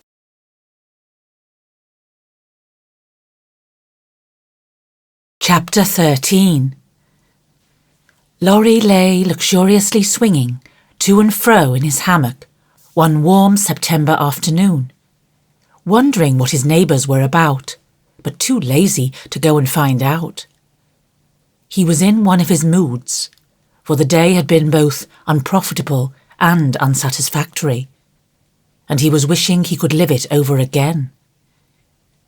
The hot weather made him indolent, and he had shirked his studies, tried Mr. Brooke's patience to the utmost, displeased his grandfather by practising half the afternoon, frightened the maidservants half out of their wits by mischievously hinting that one of his dogs was going mad, and after high words with the stableman about some fancied neglect of his horse, he had flung himself into his hammock to fume over the stupidity of the world in general, till the peace of the lovely day quieted him in spite of himself. Staring up into the green gloom of the horse-chestnut trees above him, he dreamed dreams of all sorts, and was just imagining himself tossing on the ocean in a voyage round the world, when the sound of voices brought him ashore in a flash. Peeping through the meshes of the hammock, he saw the Marches coming out, as if bound on some expedition. "What in the world are those girls about now?"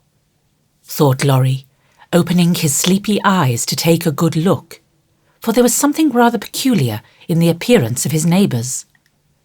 Each wore a large flapping hat, a brown linen pouch slung over one shoulder, and carried a long staff. Meg had a cushion, Joe a book, Beth a basket, and Amy a portfolio. All walked quietly through the garden, out at the little back gate, and began to climb the hill that lay between the house and river. "Well, that's cool," said Laurie to himself. "To have a picnic and never ask me. They can't be going to the boat, for they haven't got the key. Perhaps they forgot it. I'll take it to them and see what's going on." Though possessed of half a dozen hats, it took him some time to find one. Then there was a hunt for the key, which was at last discovered in his pocket, so that the girls were quite out of sight when leaped the fence and ran after them. Taking the shortest way to the boathouse, he waited for them to appear, but no one came, and he went up the hill to take an observation. A grove of pines covered one part of it, and from the heart of this green spot came a clearer sound than the soft sigh of the pines or the drowsy chirp of the crickets. Here's a landscape, thought Laurie, peeping through the bushes and looking wide awake and good-natured already. It was a rather pretty little picture, for the sisters sat together in the shady nook, with sun and shadow flickering over them, the aromatic wind lifting their hair and cooling their hot cheeks, and all the little wood people going on with their affairs, as if these were no strangers but old friends. Meg sat upon her cushion, sewing daintily with her white hands, and looking as fresh and sweet as a rose in her pink dress among the green. Beth was sorting the cones that lay thick under the hemlock near by, for she made pretty things with them. Amy was sketching a group of ferns, and Jo was knitting as she read aloud. A shadow passed over the boy's face as he watched them, feeling that he ought to go away because uninvited, yet lingering because home seemed very lonely, and this quiet party in the woods most attractive to his restless spirit. He stood so still that a squirrel, busy with its harvesting, ran down a pine close beside him, saw him suddenly and skipped back, scolding so shrilly that Beth looked up, espied the wistful face behind the birches, and beckoned with a reassuring smile. "May I come in, please? Or shall I be a bother?" he asked, advancing slowly. Meg lifted her eyebrows, but Jo scowled at her defiantly and said at once, "Of course you may. We should have asked you before, only we thought you wouldn't care for such a girl's game as this." "I always like your games, but if Meg doesn't want me, I'll go away." "I've no objection, if you do something. It's against the rules to be idle here," replied Meg gravely, but graciously. "Much obliged. I'll do anything if you let me stop a bit, for it's as dull as the desert of Sahara down there. Shall I sew, read, comb, draw, or do all at once?" "Bring on your bears, I'm ready." And Laurie sat down with a submissive expression delightful to behold. "Finish this story while I set my heel," said Jo, handing him the book. "Yes, Ma'am," was the meek answer, as he began, doing his best to prove his gratitude for the favour of admission into the busy bee society. The story was not a long one, and when it was finished, he ventured to ask a few questions as a reward of merit. "Please, Ma'am, could I inquire if this highly instructive and charming institution is a new one?" "Would you tell him?" asked Meg of her sisters. "He'll laugh," said Amy warningly. "Who cares?" said Jo. "I guess he'll like it," added Beth. "Of course I shall. I give you my word I won't laugh. Tell away, Jo, and don't be afraid." "The idea of being afraid of you." "Well, you see, we used to play Pilgrim's Progress, and we have been going on with it in earnest all winter and summer." "Yes, I know," said Laurie, nodding wisely. "Who told you?" demanded Jo. "Spirits." "No, I did. I wanted to amuse him one night when you were all away, and he was rather dismal. He did like it, so don't scold, Jo," said Beth meekly. "You can't keep a secret. Never mind, it saves trouble now."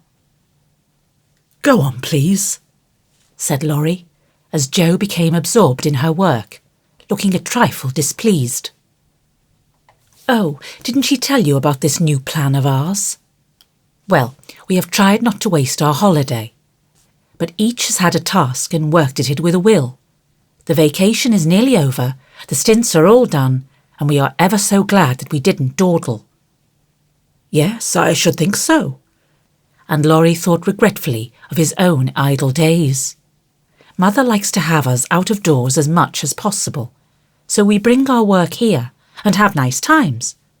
For the fun of it, we bring our things in these bags, wear the old hats, use poles to climb the hill, and play pilgrims, as we used to do years ago. We call this hill the Delectable Mountain, for we can look far away and see the country where we hope to live sometime." Joe pointed, and Laurie sat up to examine, for through an opening in the wood one could look across the wide blue river, the meadows on the other side, far over the outskirts of the great city, to the green hills that rose to meet the sky. The sun was low, and the heavens glowed with the splendour of an autumn sunset. Gold and purple clouds lay on the hilltops, and rising high into the ruddy light were silvery white peaks that shone like the airy spires of some celestial city. "How beautiful that is," said Laurie softly, for he was quick to see and feel beauty of any kind. "It's often so, and we like to watch it, for it is never the same but always splendid," replied Amy, wishing she could paint it. "Joe talks about the country where we hope to live sometime. The real country, she means, with pigs and chickens and haymaking. It would be nice, but I wish the beautiful country up there was real, and we could ever go to it," said Beth musingly. "There is a lovelier country even than that, where we shall go by and by when we are good enough," answered Meg with her sweetest voice. "It seems so long to wait, so hard to do. I want to fly away at once, as those swallows fly, and go in at that splendid gate." "You will get there, Beth, sooner or later, no fear of that," said Joe. "I'm the one that will have to fight and work and climb and wait, and maybe never get in after all. You'll have me for company, if that's any comfort. I shall have to do a deal of travelling before I come in sight of your celestial city. If I arrive late, you'll say a good word for me, won't you, Beth?" Something in the boy's face troubled his little friend, but she said cheerfully, with her quiet eyes on the changing clouds, "If people really want to go, and really try all their lives, I think they will get in, for I don't believe there are any locks on that door or any guards at the gate. I always imagine it is as it is in the picture, where the shining ones stretch out their hands to welcome poor Christian as he comes up from the river. Wouldn't it be fun if all the castles in the air which we make could come true, and we could live in them?" said Joe, after a little pause. "I've made such quantities, it would be hard to choose which I'd have," said Laurie, lying flat and throwing cones at the squirrel who had betrayed him. "You'll have to take your favourite one. What is it?" asked Meg. "If I tell mine, will you tell yours?" "Yes, if the girls will too." "We will. Now, Laurie." "After I'd seen as much of the world as I want to, I'd like to settle in Germany and have just as much music as I choose. I'm to be a famous musician myself, and all creation is to rush to hear me. And I'm never to be bothered about money or business, but just enjoy myself and live for what I like. That's my favourite castle. What's yours, Meg?" Margaret seemed to find it a little hard to tell hers, and waved a break before her face, as if to disperse imaginary gnats, while she said slowly, "I should like a lovely house, full of all sorts of luxurious things. Nice food, pretty clothes, handsome furniture, pleasant people, and heaps of money. I am to be mistress of it, and manage it as I like, with plenty of servants, so I never need work a bit. How I should enjoy it! For I wouldn't be idle, but do good and make everyone love me dearly." "Wouldn't you have a master for your castle in the air?" asked Laurie slyly. "I said pleasant people, you know." And Meg carefully tied up her shoe as she spoke, so that no one saw her face. "Why don't you say you'll have a splendid, wise, good husband and some angelic little children? You know your castle wouldn't be perfect without. said blunt Joe, who had no tender fancies yet, and rather scorned romance, except in books. You'd have nothing but horses, inkstands, and novels in yours, answered Meg, petulantly. Wouldn't I, though? I'd have a stable full of Arabian steeds, rooms piled high with books, and I'd write out of a magic inkstand so that my work should be as famous as Laurie's music. I want to do something splendid before I go into my castle. Something heroic or wonderful that won't be forgotten after I'm dead. I don't know what, but I'm on the watch for it, and I mean to astonish you all some day. I think I shall write books and get rich and famous. That would suit me, so that is my favourite dream. Mine is to stay at home, safe with father and mother, and help take care of the family, said Beth contentedly. Don't you wish for anything else? Asked Laurie. Since I had my little piano, I am perfectly satisfied. I only wish that we may all keep well and be together. Nothing else. I have ever so many wishes, but the pet one is to be an artist and go to Rome and do fine pictures and be the best artist in the whole world, was Amy's modest desire. We're an ambitious set, aren't we? Every one of us. But Beth wants to be rich and famous and gorgeous in every respect. I do wonder if any of us will ever get our wishes, said Laurie, chewing grass like a meditative calf. I've got the key to my castle in the air, but whether I can unlock the door remains to be seen, observed Joe mysteriously. I've got the key to mine, but I'm not allowed to try it.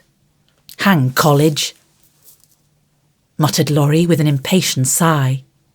Here's mine, said Amy, waving her pencil. I haven't got any, said Meg forlornly. Yes, you have, said Laurie at once. Where? In your face.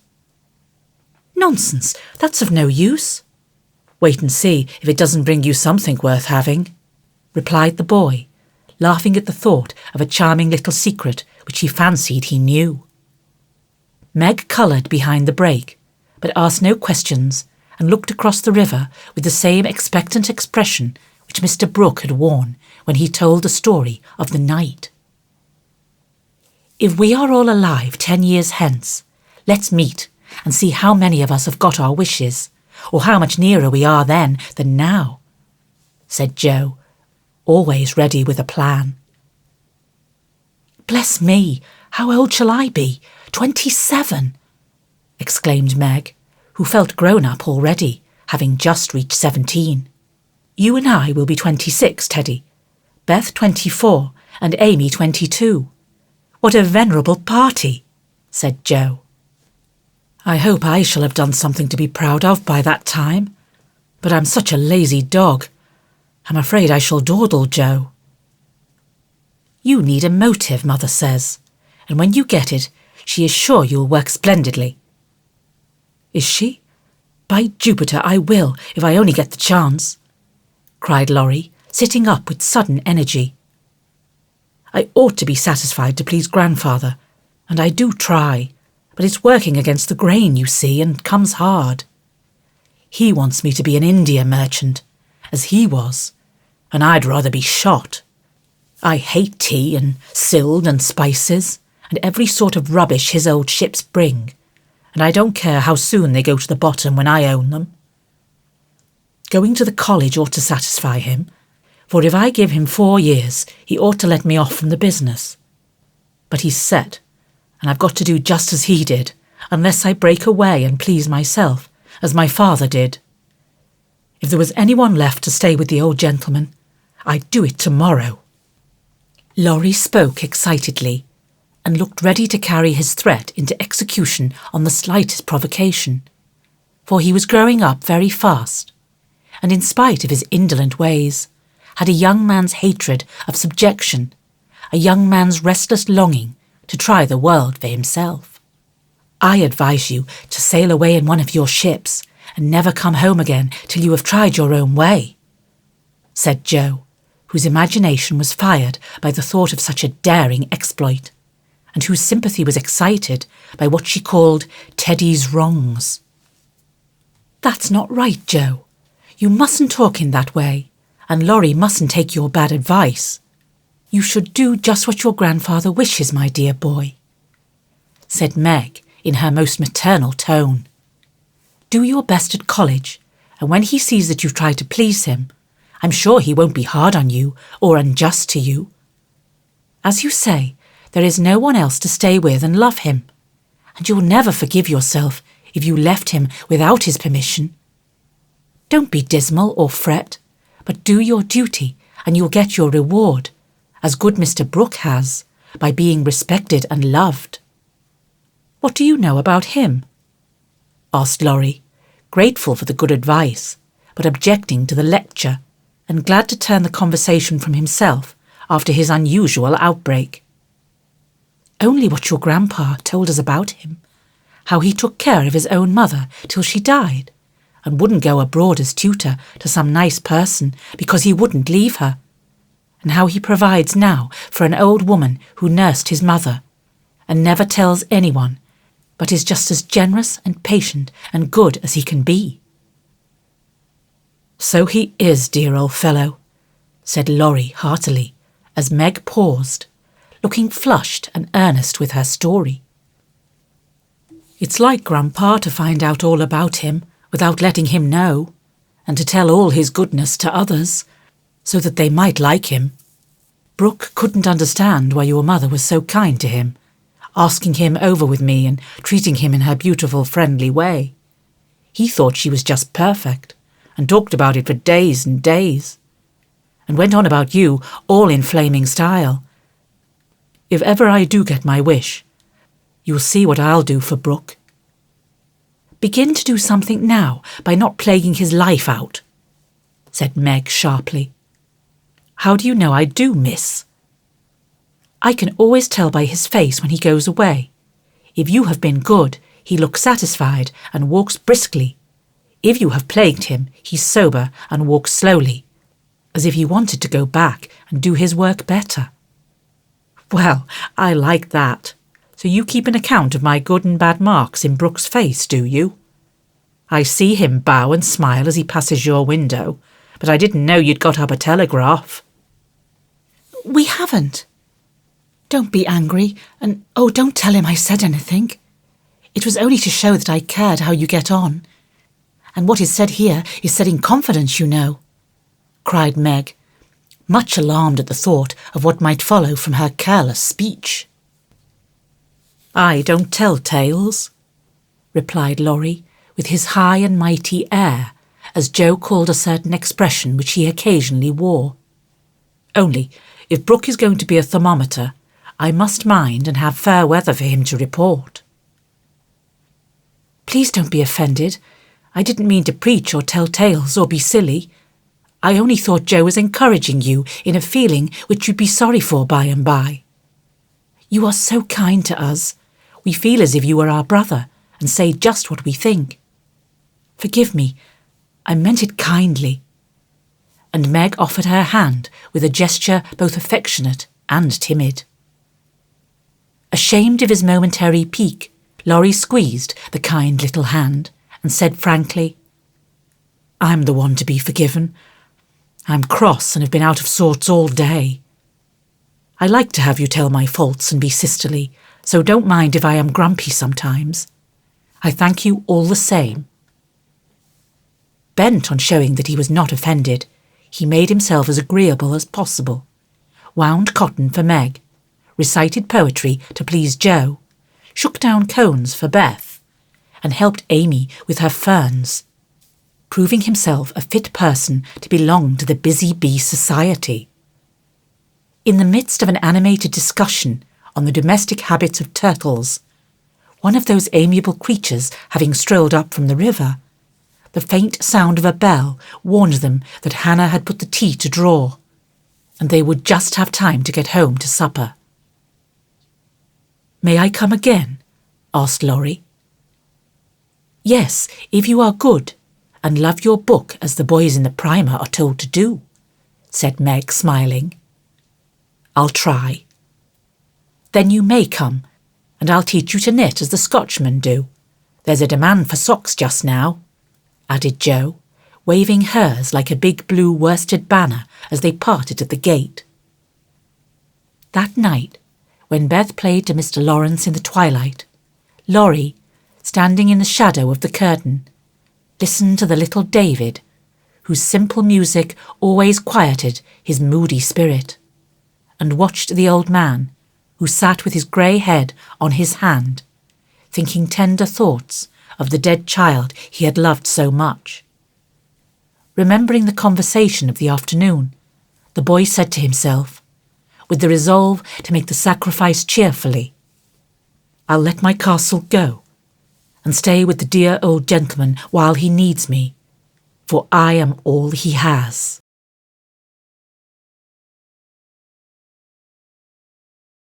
Chapter 14. Jo was very busy in the garret, for the October days began to grow chilly and the afternoons were short. For 2 or 3 hours the sun lay warmly in the high window, showing Jo seated on the old sofa, writing busily, with her papers spread out upon a trunk before her, while Scrabble, the pet rat, promenaded the beams overhead, accompanied by his oldest son, a fine young fellow who was evidently very proud of his whiskers. Quite absorbed in her work, Jo scribbled away till the last page was filled, when she signed her name with a flourish and threw down her pen, exclaiming, "There, I've done my best. If this won't suit, I shall have to wait till I can do better." Lying back on the sofa, she read the manuscript carefully through, making dashes here and there, and putting in many exclamation points, which looked like little balloons. Then she tied it up with a smart red ribbon, and sat a minute looking at it with a sober, wistful expression, which plainly showed how earnest her work had been. Jo's desk up here was an old tin kitchen, which hung against the wall. In it she kept her papers and a few books, safely shut away from Scrabble, who, being likewise of a literary turn, was fond of making a circulating library of such books as were left in his way by eating the leaves. From this tin receptacle, Jo produced another manuscript, and putting both in her pocket, crept quietly downstairs, leaving her friends to nibble on her pens and taste her ink. She put on her hat and jacket as noiselessly as possible, and going to the back entry window, got out upon the roof of a low porch, swung herself down to the grassy bank, and took a roundabout way to the road. Once there, she composed herself, hailed a passing omnibus, and rolled away to town, looking very merry and mysterious. If anyone had been watching her, he would have thought her movements decidedly peculiar, for on alighting, she went off at a great pace till she reached a certain number in a certain busy street.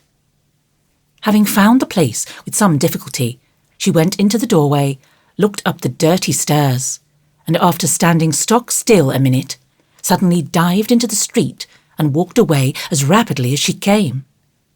This manoeuvre she repeated several times, to the great amusement of a black-eyed young gentleman lounging in the window of a building opposite. On returning for the third time, Jo gave herself a shake, pulled her hat over her eyes, and walked up the stairs, looking as if she was going to have all her teeth out. There was a dentist's sign, among others which adorned the entrance, and after staring a moment at the pair of artificial jaws which slowly opened and shut to draw attention to a fine set of teeth, the young gentleman put on his coat, took his hat, and went down to post himself in the opposite doorway, saying with a smile and a shiver, "It's like her to come alone, but if she has had a bad time, she'll need someone to help her home." In 10 minutes, Jo came running downstairs with a very red face and the general appearance of a person who had just passed through a trying ordeal of some sort. When she saw the young gentleman, She looked anything but pleased and passed him with a nod, but he followed, asking with an air of sympathy, "Did you have a bad time?" "Not very." "You got through quickly?" "Yes, thank goodness." "Why did you go alone?" "Didn't want anyone to know." "You're the oddest fellow I ever saw. How many did you have out?" Jo looked at her friend as if she did not understand him, then began to laugh as if mightily amused at something. "There are 2 which I want to have come out, but I must wait a week." "What are you laughing at? You are up to some mischief, Jo," said Laurie, looking mystified. "So are you. What were you doing, sir, up in that billiard saloon?" "Begging your pardon, ma'am, it wasn't a billiard saloon, but a gymnasium, and I was taking a lesson in fencing." "I'm glad of that." "Why?" "You can teach me, and then, when we play Hamlet, you can be Laertes, and we'll make a fine thing of the fencing scene." Laurie burst out with a hearty boy's laugh, which made several passers-by smile in spite of themselves. "I'll teach you, whether we play Hamlet or not. It's grand fun and will straighten you up capitally. But I don't believe that was your only reason for saying 'I'm glad' in that decided way, was it now?" "No, I was glad that you were not in the saloon, because I hope you never go to such places. Do you?" "Not often." "I wish you wouldn't." "It's no harm, Jo. I have billiards at home, but it's no fun unless you have good players. So, as I'm fond of it, I come sometimes and have a game with Ned Moffat or some of the other fellows." "Oh dear, I'm so sorry, for you'll get to liking it better and better, and will waste time and money and grow like those dreadful boys. I did hope you'd stay respectable and be a satisfaction to your friends," said Jo, shaking her head. "Can't a fellow take a little innocent amusement now and then, without losing his respectability?" asked Laurie, looking nettled. "That depends upon how and where he takes it. I don't like Ned and his set, and wish you'd keep out of it. Mother won't let us have him at our house, though he wants to come, and if you grow like him, she won't be willing to have us frolic together as we do now." "Won't she?" asked Laurie anxiously. "No, she can't bear fashionable young men, and she'd shut us all up in bandboxes rather than have us associate with them." "Well, she needn't get out her bandboxes yet. I'm not a fashionable party, and don't mean to be, but I do like harmless larks now and then. Don't you?" "Yes, nobody minds them, so lark away. But don't get wild, will you? Or there will be an end of all our good times." "I'll be a double-distilled saint." "I can't bear saints. Just be a simple, honest, respectable boy, and we'll never desert you. I don't know what I should do if you acted like Mr. King's son. He had plenty of money, but didn't know how to spend it, and got tipsy and gambled, and ran away and forged his father's name, I believe, and was altogether horrid. You think I'm likely to do the same? Much obliged." "No, I don't. Oh dear, no. But I hear people talking about money being such a temptation, and I sometimes wish you were poor. I shouldn't worry then." "Do you worry about me, Jo?" "A little, when you look moody and discontented, as you sometimes do. For you've got such a strong will. If you once get started wrong, I'm afraid it would be hard to stop you." Laurie walked in silence a few minutes, and Jo watched him, wishing she had held her tongue, for his eyes looked angry, though his lips smiled, as if at her warnings. "Are you going to deliver lectures all the way home?"